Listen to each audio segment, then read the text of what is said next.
चंद्रपुरात इरई नदीला पूर आल्यानं चंद्रपूर शहरामधील सखल भागात मोठ्या प्रमाणात पाणी शिरलंय। परिणामी मोठं नुकसान झालंय। रहमतनगर, राजनगर, सहारा पार्क, आरवट या भागांमध्ये इरई नदीच्या पुराचं पाणी शिरलं, त्यामुळे बिकट स्थिती निर्माण झाली। नदीचं पाणी ओसरल्यानंतर या परिसरात दुर्गंधी पसरली आहे। महानगरपालिकेचे स्वच्छता कर्मचारी अगदी सकाळपासूनच इथे साफसफाई करतायत।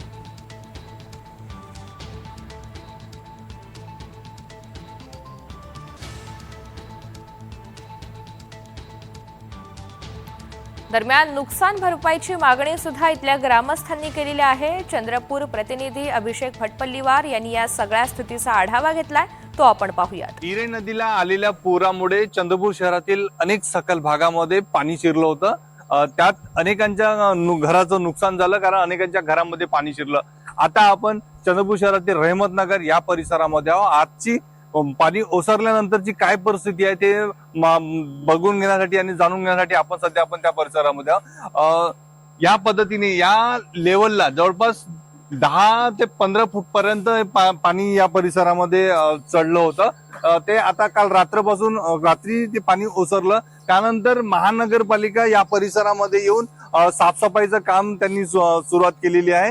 सकाळपासूनच महानगरपालिका या परिसरामधली जे पाणी पुराचं पाण्यामध्ये जे सगळं इथल्या अस्ताव्यस्त झालं होतं आणि इथे दुर्गंधी पसरली होती, ते आता स्वच्छ करण्याचं काम महानगरपालिकेकडून सकाळपासून करण्यास सुरुवात झालेली आहे।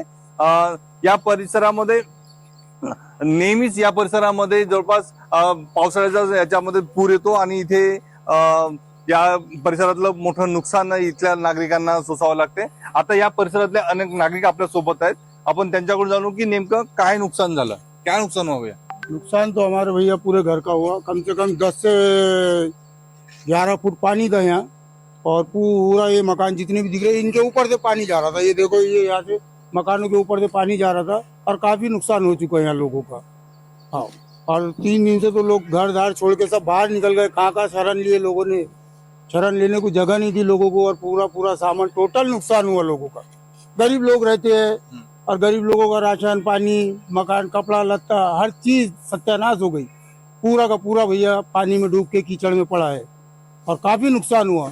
और हमको उम्मीद है ये प्रशासन से चंद्रपुर के क्या आकर आगे बढ़ चढ़कर ये लोगों की मदद करे। और ये लोग आता बातमी अमरावतीमधून आहे। अमरावती जिल्ह्यात झालेल्या पावसामुळे शेती पिकांचं अतोनात नुकसान झालं, त्यामुळे अनेक शेतकरी आर्थिकदृष्ट्या संकटात सापडले। जिल्हा प्रशासनाने जारी केलेल्या प्राथमिक अहवालानुसार जिल्ह्यातील 8 तालुक्यांमधील तब्बल 419 गावांमधील 57,000 हेक्टरपेक्षा जास्त क्षेत्रातील शेती पिकांना या पावसाचा जबर फटका बसला।